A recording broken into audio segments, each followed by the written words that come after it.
Hello, everyone. It is January 21st, 2025. Today's vlog is going to be all about how sometimes people will go ahead and put themselves into these social silos, and these silos can be very limiting and really kind of hurt your potential as a human being, and how they can ultimately be toxic. I'll give a few examples, but first and foremost, I thought I would share with you one of my creepy crawly stories. I mentioned in one of my previous vlogs that I have a number of these stories, and when they come to mind, I'll be sure to include them moving forward as they make my otherwise pointless vlogs a little bit more bearable. But here goes this particular story. It occurred a few years ago. At the time, I was driving a sports car. It was all bark and no bite. Had a V4, wasn't anything spectacular, but I certainly kept it nice and shiny. It looked a little bit sexy, I got to admit. So I go out for a drive. It's a nice day, and I go for about an hour or so out in the middle of nowhere. And I come across a secondhand store. It's like a refurbished old gothy house. So I thought to myself, I got to check this place out. It looks fantastic from the outside, and the inside mirrored the outside. It was awesome. They had the coolest clothing, the coolest knickknacks, things you could buy for your house, so on, etc. Even the staff looked like cool and well dressed. And I went to go to look at some clothing because I definitely needed some. And this lady was more than helpful, and she picked me out a whole bunch of outfits, and I put them on and I tried them on, and I was looking like I belonged in a rock band, and I felt fantastic and very confident.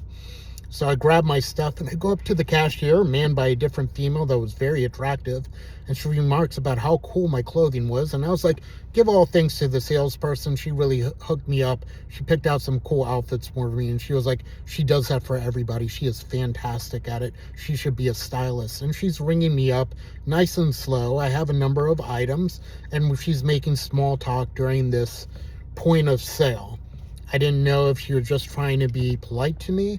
I didn't know if she was being a little flirtatious to me as well. She seemed like she was, at least, but I didn't know if she had like a ulterior motive. I couldn't quite tell. I didn't think she did at first. Again, I thought she was just being nice, and I looked pretty darn cool that day. At least I thought I did in my head. So who knows? Maybe she has a little bit of a crush on me. But boy, oh boy, was I wrong. The conversation continued after everything was rung up, before I paid for everything. She was like, hey, is that your car out there? And I'm like, yeah, that's my car. And she was like, it's pretty cool. And I'm like, thank you very much. She was asking me how many miles it had on it, so on, etc. And I gave her all that information. She was like, hey, listen, I'm going to be honest with you. I've been living here for a few months, but I'm originally from Texas, which is like very, very far away from where I was living at the time. I was on the East Coast.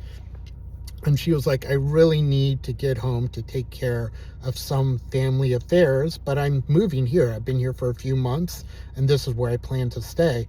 And she was like, gave me this big story that was very detailed. She was very smart, a lot smarter than me. So she was kind of running circles around me about how her credit is like useless or not good at this particular point. So she would have to pay with cash, and she would give me enough cash, and she gave me the amount that she was going to give me, which was quite a bit. And the money she was going to give me would also pay for certain inconveniences I may encounter. For instance, if I had to use a taxi, Uber, so on, etc., it would take care of that. And she was just like, I really, really would appreciate it. And again, she's being very friendly, very forward, and she's being very familiar with me. So I kind of feel a little bit odd. And I'm not taking the bait at this point really at all. I'm a little concerned. And I politely say, hey, well, how about we exchange numbers and maybe we can talk about this a different time. I'm really not like prepared to make a commitment at this time. And certainly in my mind, I was like, there's no way I'm doing this. It sounds like she is scamming me.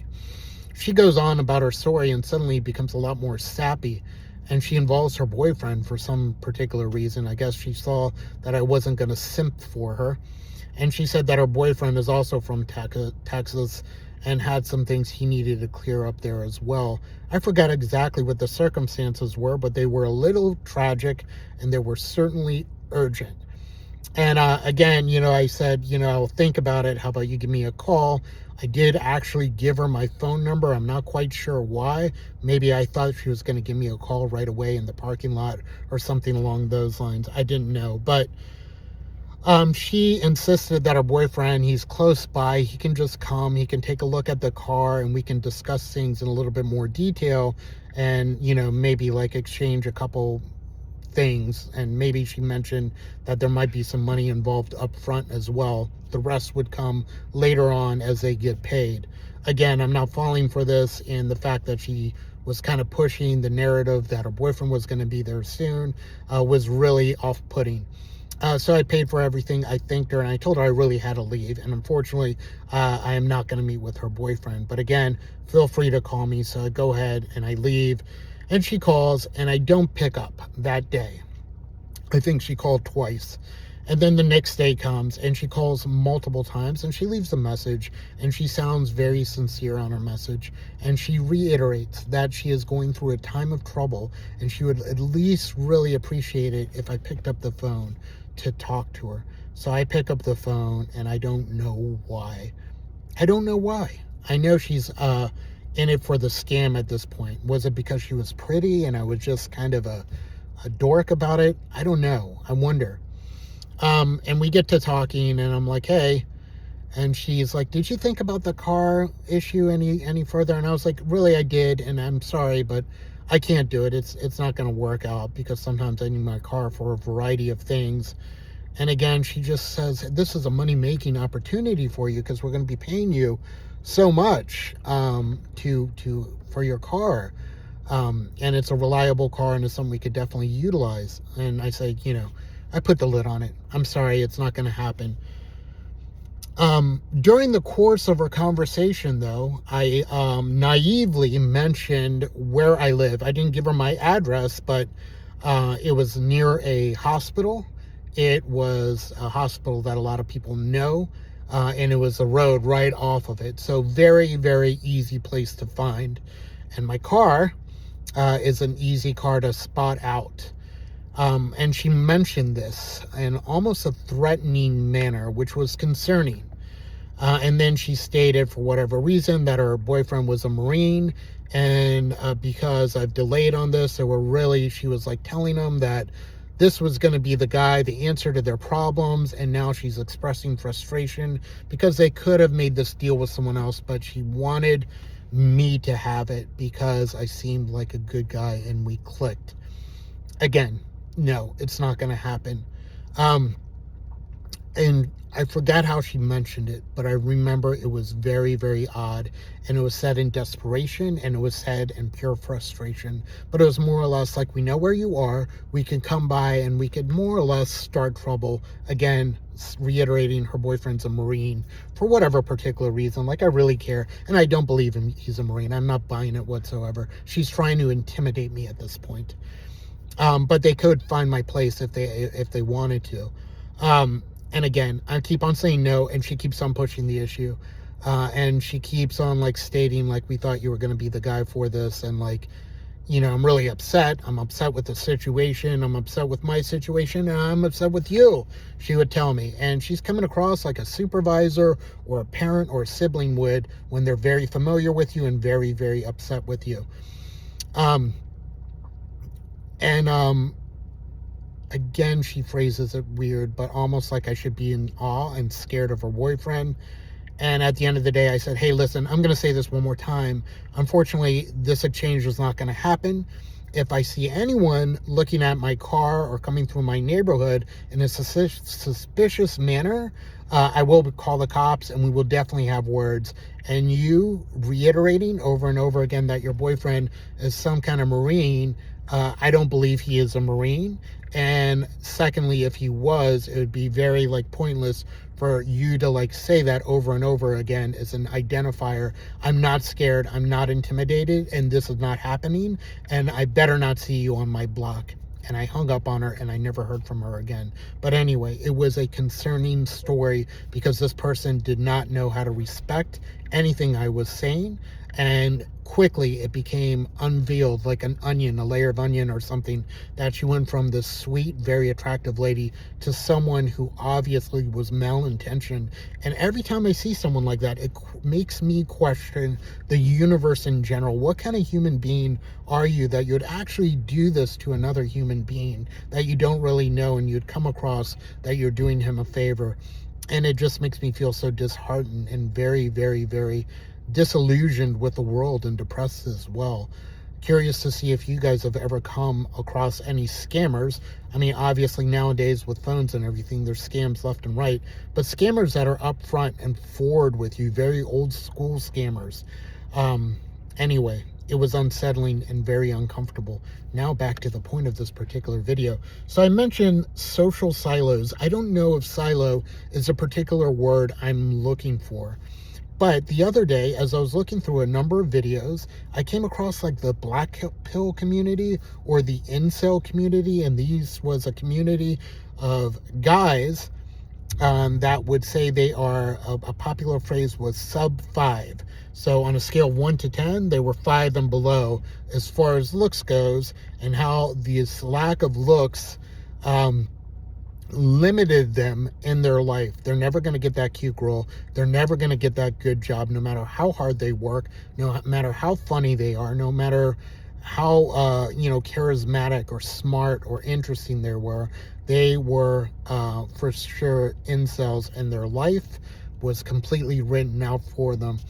And I don't know if it was because misery loves company. I don't know if it's because they were just very toxic as a group. But I tried to interject because the person making these particular videos was pretty illuminating sometimes, and was pretty funny as well. But at the end of the day, they wouldn't reveal themselves because they were a sub 5. They said it would take away from their video. But everyone was agreeing with them, and I started to interject that, hey, man, life is what you make of it, and your personality goes way further than you could ever imagine. Speaking for my group of acquaintances and my group of friends, across the board, I have had women that are sub 5 get men that are 8s or 9s, and vice versa. It can definitely happen, especially as you get a little bit older. For me, at least, I'm amazingly surprised as far as like what traits will captivate me and I'll become very attracted to. It could be someone who's very physically attractive for sure, but it could also be someone who's very cool, calm, and collected during times of stress. Someone who's well-read, well-traveled, can cook well. Something along those lines are very passionate, very interesting people tend to do things along those lines. And I find that very, very attractive. So I get attracted to people like that. And I think a lot of people feel the same way. So your looks maybe do have an effect and may be significant depending on the person you speak to. But I assure you, there are sub 5s out there getting 8, 9s, and 10s. Maybe not par for the course, but it certainly happens. Same thing in the corporate world. Unfortunately, I've been involved in the corporate world for quite some time. And I would definitely say in certain positions, I would say the average guy are pretty tall, slim, chiseled jaw, look good, nice head of hair.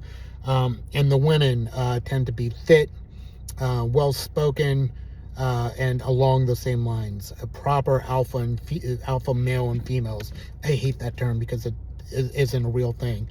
But anyway, they look the part. They absolutely do. They almost look like they're actors or models. But there's exception to the rules, and there's a lot of exceptions, and it's happening faster than we think. If you're smart, no one's going to stop you. If you're an excellent speaker, this can work for you. If you are a hard worker, this can work for you. If people like you, this can work for you. So I'm trying to bring up all these points, and sure enough, I get buried. I'm not going to mention the particular channel because I don't want to be bombarded or beat up or anything like that any further. But it was very counterproductive. It was very disgusting, and the whole community is a little bit concerning. A lot of them were making light of their situation, but a lot of them had dark minds for sure. I'll give another example as well about siloing people. at my particular company, we had a number of managers and a ton of associates, or direct reports, as we call them, employees. And we would talk about them, and we would talk about cross-training certain people, so on, etc. And in my first office, it was always a very healthy conversation. And it was a conversation about, like, hey, what can we do to make this direct report improve their situation, give them some opportunity to branch out of their role and go a little bit further with the hopes of getting them promoted one day. Whereas when I was moved to another state for the same company and it became a toxic workplace, it was really all about a lot of our conversation was just making fun of our direct reports, making fun of the way they looked, their voice, everything. It would just go on and on and on. And before we discussed anyone taking up any particular special projects, it would always go to the favorites. And these favorites were people who tended to be a little bit more charismatic, so on, etc. But not necessarily the people who wanted it. So people that were deemed odd or just a misfit in some way, they were put in a silo, and we're never going to touch them. Even though they want to get a promotion, they want to branch out, they want to try something new. And when you do, my experience is when you let someone who wants to do something extra do it, they tend to do a fantastic job. And then you see them blossom into something else entirely. And this is very impressive, and it's something I really looked forward to. And I didn't experience it at that particular job because we were all about creating silos and putting people in these particular silos. I'll give you one more example. Myself, years ago, as I've alluded to in my previous videos, I had an issue with addiction. It was harsh. It was a difficult time in my life. And I had a lot of the same friends I have at that time that I had for years prior to that. And I would like to think that they knew me as a stand-up guy. But during this time, obviously due to substances, I was a little bit more manipulative. I was a little bit more passive aggressive. I was very mopey. I was very sad. I was very clingy. But mostly I was like very manipulative, especially when it came to attention. Attention was my currency. It's what I needed. I felt very sorry for myself, and I wanted people to give me attention for that as well. I was brokenhearted, and some whacked out part of me thought, like, hey, if I can pull more attention to myself, the girl I was in love with will come back to me, and these substances will be a thing of the past. I just won't do them anymore, even though all of it was a lie. But you get to a point where you are strung out and you are a problem, and you are labeled the addict, the junkie. And once you do away with those particular demons, at least the most vile of them, and you have conquered those demons, you still have that label attached to you. What's difficult for me to understand is that I've had friends from grade school and that are still my friends today, but even up to a few years ago, I would go hang out with them. We would go to our local watering hole. I'd go to their house and we'd watch a UFC or football or something along those lines. And unfortunately, that doesn't happen anymore because you have that label and you have, and they don't want to deal with that anymore. They've kind of sectioned you off, unfortunately. And that's a sad thing to see. So my advice is, don't put yourself in a silo. Don't put yourself in some toxic group. If it seems difficult, if it seems bad, don't do that. Don't find misery in company, or company in misery, or whatever that phrase is. These guys are goons, and they will hold you back, and they will remind you of every shortcoming you ever have. And if you're at a workplace and you find that happening to you, and they're pushing you down when you know you can do better, and you're offering to do more for the same amount of money just with the hopes that one day you can get promoted, and they're not giving you that opportunity, get out of there. There's real companies out there that will do that for you. I'm really sick of this toxic culture. And also, sometimes it's important to label people. If you're talking about people, just so everyone knows where that person stands. At one point, I would have felt entirely comfortable if someone said, hey, That guy, the end of something, he's a good guy, but he's got a couple problems you might want to watch out for, because it was the truth. However, if I heard that now, it would be entirely unfair. And I think maybe to some degree that would happen, or someone would bring that up in a very unfavorable way. And it's not fair. So basically, my story is as follows, man. Silos suck.